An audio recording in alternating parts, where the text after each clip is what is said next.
Hello students, आज का जो क्लास है वो है अनुपात तथा समानुपात यानी रेशियो एंड प्रोपोर्शन। तो इसका हम लोग पार्ट 6 तक कर चुके हैं, यानी हम लोग जितना भी इस चैप्टर से क्वेश्चन बन सकता है वो सारा चीज़ कर चुके हैं। लेकिन फिर भी हम लोग और अपनी प्रैक्टिस को और अच्छे से करने के लिए हम लोग इसका 2 पार्ट और पढ़ेंगे। ठीक है, तो आज का जो क्लास है वो है पार्ट 7। तो चलिए क्लास को स्टार्ट करते हैं। सबसे पहले यहाँ पे नाम लिख लेते हैं चैप्टर का, जो कि है अनुपात तथा समानुपात।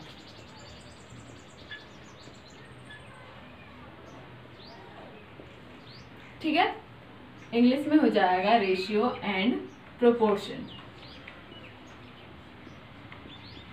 Ratio and proportion.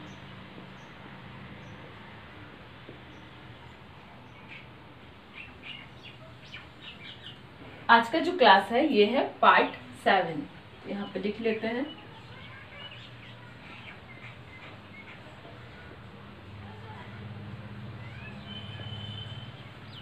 तो चलिए क्लास को स्टार्ट करते हैं और लेते हैं आज का पहला एग्जाम्पल।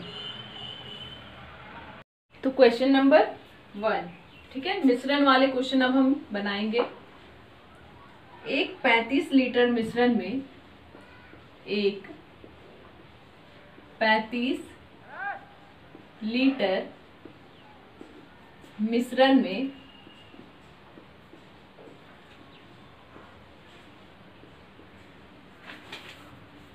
दूध और पानी का अनुपात, दूध और पानी का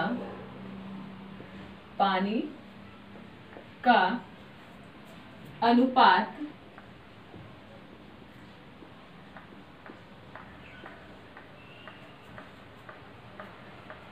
5:2 है। यदि इसमें 5 लीटर दूध और डाल दिया जाए, यदि इसमें 5 लीटर दूध और डाल दिया जाए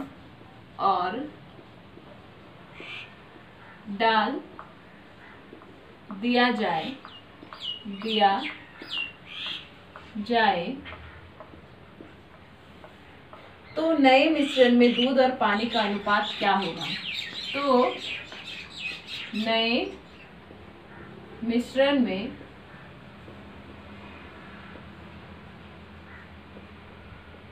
दूध और पानी का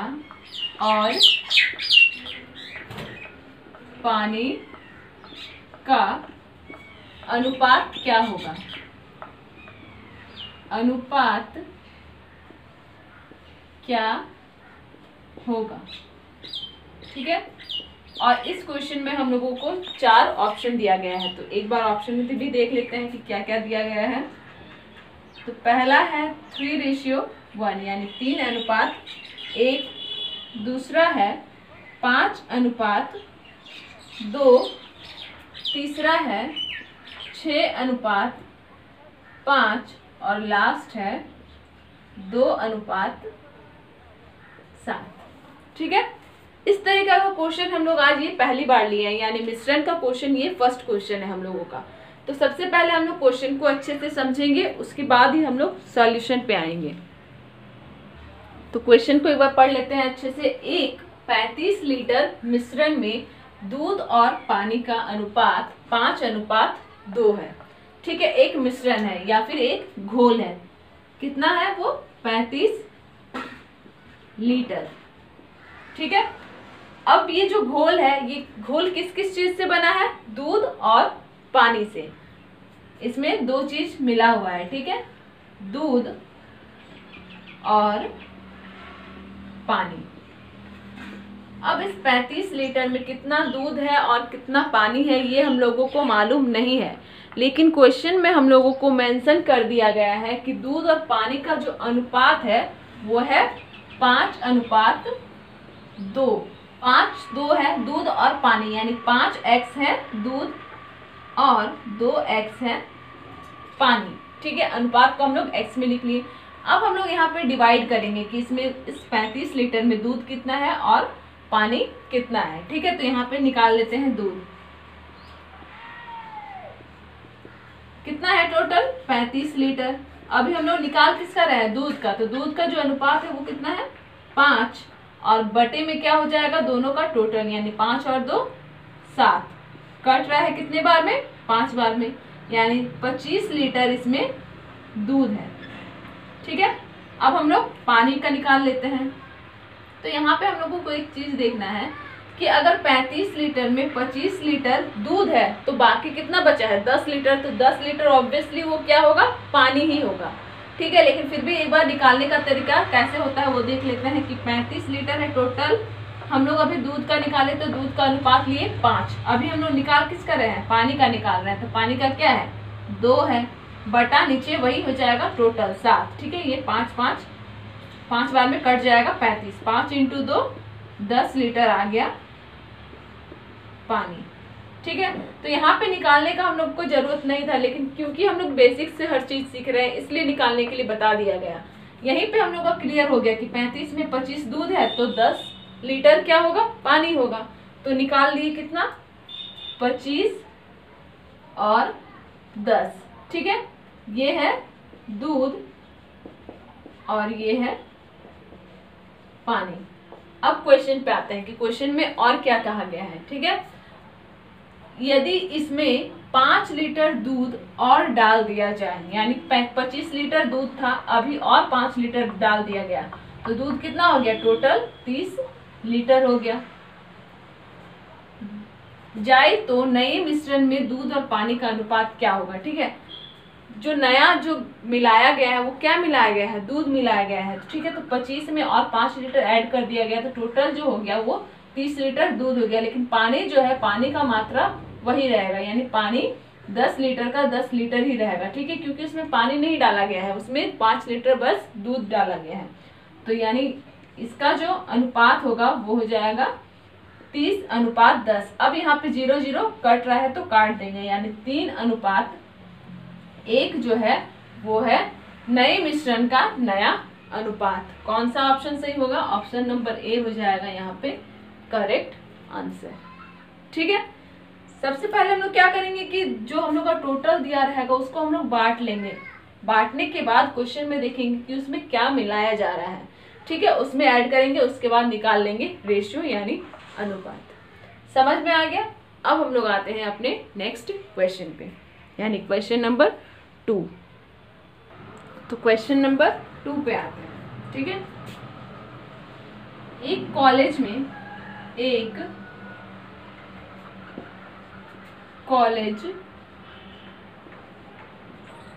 में कला और वाणिज्य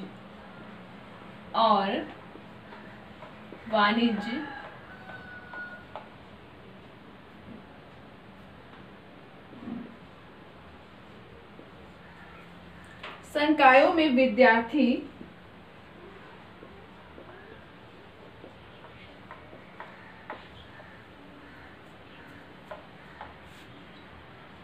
में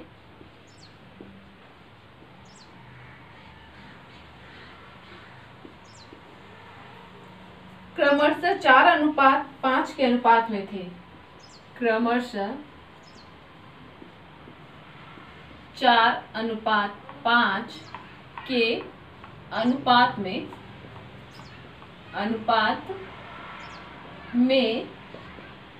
थे।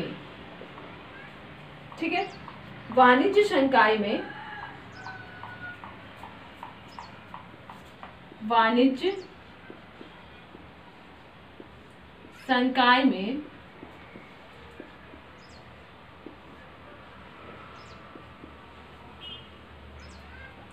65 और विद्यार्थियों द्वारा प्रवेश लेने पर 65 और विद्यार्थियों द्वारा प्रवेश लेने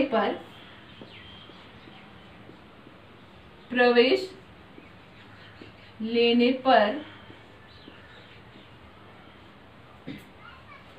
यह अनुपात क्रमशः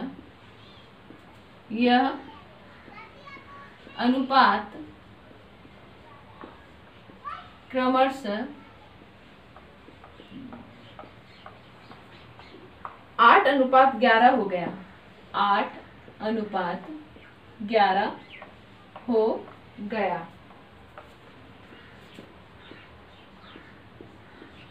कला संकाय में कितने विद्यार्थी हैं?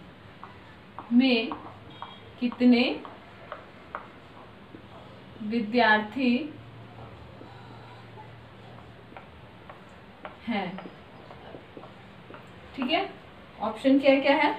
तो पहला ऑप्शन है 520, ऑप्शन नंबर बी है 650, ऑप्शन नंबर सी है 715, ऑप्शन नंबर डी है इनमें से कोई नहीं। और इसमें हम लोग का एक ऑप्शन नंबर ई भी है, जो कि क्या है कि निर्धारित नहीं किया जा सकता, यानी इस क्वेश्चन को सॉल्व नहीं किया जा सकता है। तो यहाँ पे हम लोग ऑप्शन नंबर ई भी लिख लेते हैं, जो कि है निर्धारित नहीं किया जा सकता है।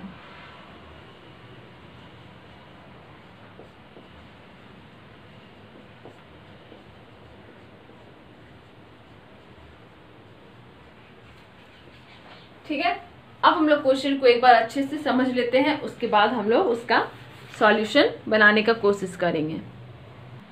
तो क्वेश्चन है, एक कॉलेज में कला और वाणिज्य संकायों में, कला और वाणिज्य यानी कला यानी आर्ट्स, वाणिज्य यानी कॉमर्स, ठीक है, कला और वाणिज्य संकायों में विद्यार्थी क्रमशः 4:5 के अनुपात में थे। ठीक है, यहाँ पे लिख लेते हैं क्वेश्चन के अकॉर्डिंग जो हम लोग से कहा गया है। कला और वाणिज्य, ठीक है, अनुपात क्या दिया गया है? 4:5, यानी 4x है कला और 5x है वाणिज्य। आगे क्या है? वाणिज्य संकाय में 65 और विद्यार्थियों द्वारा प्रवेश लेने पर, यानी जो ये अनुपात जो था 4:5 के अनुपात में जो विद्यार्थी थे, उसमें से जो वाणिज्य के विद्यार्थी थे उसमें 65 और विद्यार्थी एडमिशन लिए। ठीक है, तो यहाँ पे जो हम लोग यहाँ पे लिखते हैं 4:5, हम लोग जानते हैं कि कोई भी अनुपात को हम लोग बटे के रूप में लिख सकते हैं, तो इसको भी लिख लेते हैं 4x/5x। ये है कला, ये है वाणिज्य। एडमिशन किस में हुआ है? वाणिज्य में, तो वाणिज्य में हम लोग प्लस जोड़ देंगे 65। अब देखते हैं आगे क्या कहा गया है। 65 और विद्यार्थियों द्वारा प्रवेश लेने पर यह अनुपात क्रमशः 8:11 हो जाता है। पहले जो अनुपात था हम लोगों का 4:5, वो चेंज होके क्या हो जाता है? 8:11। ठीक है, तो यहाँ पे हो जाएगा बराबर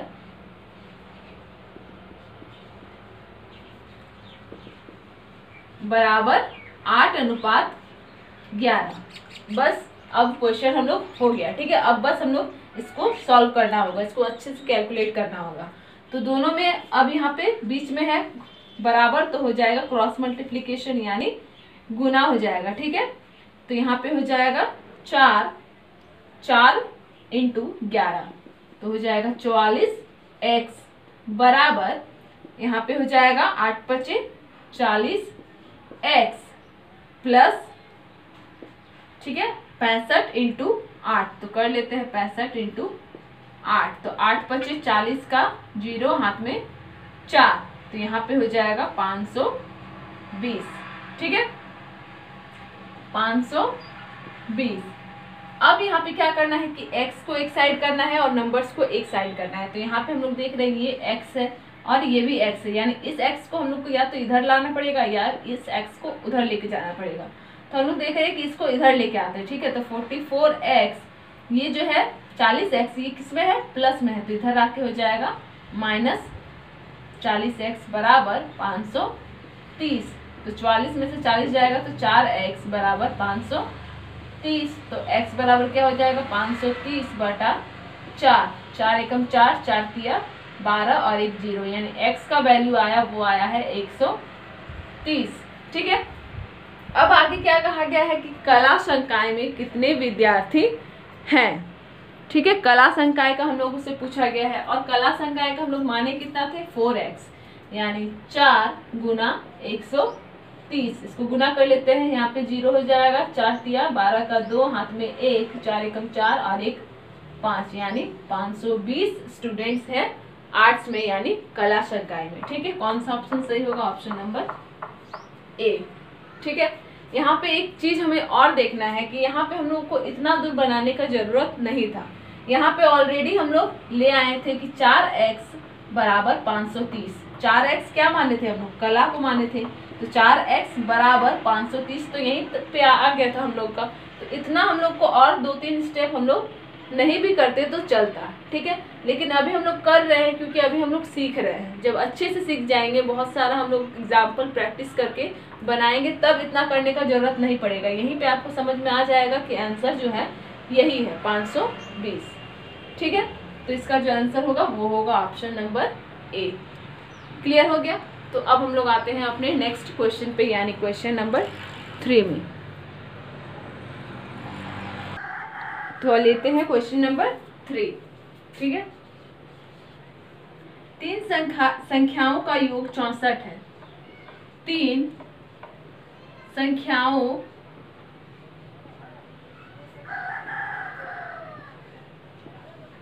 का योग 64 है। पहली तथा दूसरी संख्याओं का पहली तथा दूसरी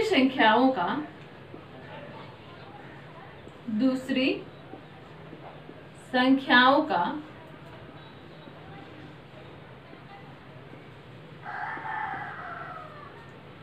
अनुपात 3:5 है। का अनुपात 3:5 है। जबकि दूसरी तथा तीसरी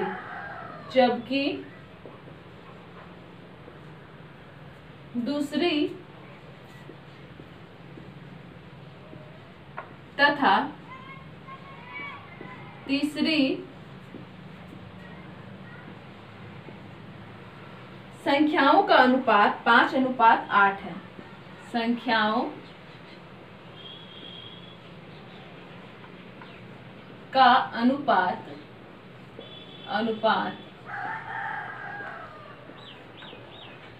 5:8 है। दूसरी संख्या क्या है? दूसरी संख्या क्या है? ऑप्शन में है, यानी ऑप्शन नंबर ए है 20, ऑप्शन नंबर बी है 30, ऑप्शन नंबर सी है 40 और ऑप्शन नंबर डी है इनमें से कोई नहीं। इनमें से कोई नहीं। ठीक है, क्वेश्चन को एक बार अच्छे से पढ़ लेते हैं। 3 संख्याओं का योग 64 है। ठीक है, 3 संख्याओं का योग 64 है। पहली तथा दूसरी संख्याओं का अनुपात 3:5 है। यहाँ पे कितनी संख्या का बात हो रहा है? 3 संख्या का। ठीक है, तो यहाँ पे पहली संख्या और दूसरी संख्या का अनुपात दिया गया है, तो 3x और 5x हो जाएगा। जबकि दूसरी तथा तीसरी संख्या का अनुपात 5:8 है। दूसरी संख्या का अनुपात है 5:8। ठीक है, ये पहला, दूसरा और तीसरा। पहला और दूसरा का है 3-5, दूसरा और तीसरा का है 5-8। अब यहां से हम लोग निकाल सकते हैं ए, बी और सी, यानी इसको मान लेते हैं ए, ये है बी और ये है सी। ठीक है। यहाँ पे एंड रूल से हम लोग निकाल सकते हैं ए, बी और सी का अनुपात, यानी वो तीनों संख्या हम लोग यहाँ से निकाल सकते हैं। तो हम लोग पिछला बहुत सारा क्लास में कर चुके हैं कि एंड रूल क्या होता है, ठीक है। आप लोगों को मालूम चल गया होगा कि क्या होता है। तो इस तरह से ये होता है गुना, तो 5 तिया 15, 5 पचे 25, 5 अठे 40, ठीक है। तो ये यहाँ पे क्या, ये हम लोग का अनुपात आ गया 15, 25 और 40। ये अनुपात हम लोगों का नहीं है। क्यों नहीं है? क्योंकि हम लोग देख रहे हैं कि ये जो तीनों संख्या है 5 से कटेगा, तो इसको काट के हम लोग छोटा कर लेते हैं, ठीक है। तो 5 तिया 15, 5 पचे 25, 5 अठे 40। अब आ गया हम लोग का ए, बी और सी बराबर आ गया है 3:5:8। तीनों संख्या हम लोग ले आए। अब क्या है, आगे कहा गया है दूसरी संख्या क्या है। यहाँ पे दूसरी संख्या क्या है, पहली, दूसरी, तीसरी। दूसरी संख्या क्या है 5x, ठीक है, 5x। अब यहाँ पे दे दिया गया है कि तीनों संख्याओं का योग 64 है। अभी हम लोग क्या करेंगे कि यहाँ पे तीनों संख्याओं का योग कितना है, 8, 5, 13, 13 और 3 16x। 16x बराबर हम लोग को दे दिया गया है 64। तो x बराबर क्या हो जाएगा 64/16। कितने बार में ये कटेगा, ये कट जाएगा 4 बार में, यानी x का वैल्यू आ गया 4। अब हम लोग से कहा गया है तो दूसरी संख्या क्या है। दूसरी संख्या यहाँ पे हम लोग क्या है 5x लिए थे, यानी 5 गुना 4, यानी हो जाएगा दूसरी संख्या 20। कौन सा ऑप्शन होगा सही, ऑप्शन नंबर ए हो जाएगा यहाँ पे करेक्ट आंसर। तो बस इसी तरह क्वेश्चन को अच्छे से समझ लेना है, उसके बाद बनाना है आंसर, ठीक है। समझ में आ गया। अभी हम लोग क्या कर रहे हैं कि बिल्कुल जो जैसा क्वेश्चन एग्जाम में आ सकता है उस तरह का क्वेश्चन हम लोग बना रहे हैं। तो क्लास को मिस नहीं करना है और प्रैक्टिस करते रहना है। बहुत सारा एग्जाम्पल बुक में दिया गया है। तो आज के लिए बस इतना ही। इसका नेक्स्ट एक और क्लास चलेगा, ठीक है। एक क्लास के बाद हम लोग ये चैप्टर क्लोज कर देंगे, यानी इसका हम लोग पढ़ लेंगे पार्ट 8, ठीक है। पार्ट 8 तक हम लोग सारा क्वेश्चन कर चुके होंगे जो भी इस चैप्टर से बनता है। तो इसी के साथ पार्ट 8 के साथ ये चैप्टर क्लोज हो जाएगा और हम लोग एक नया चैप्टर स्टार्ट करेंगे। तो आज का क्लास यहीं तक, आज का क्लास यहीं पे समाप्त होता है।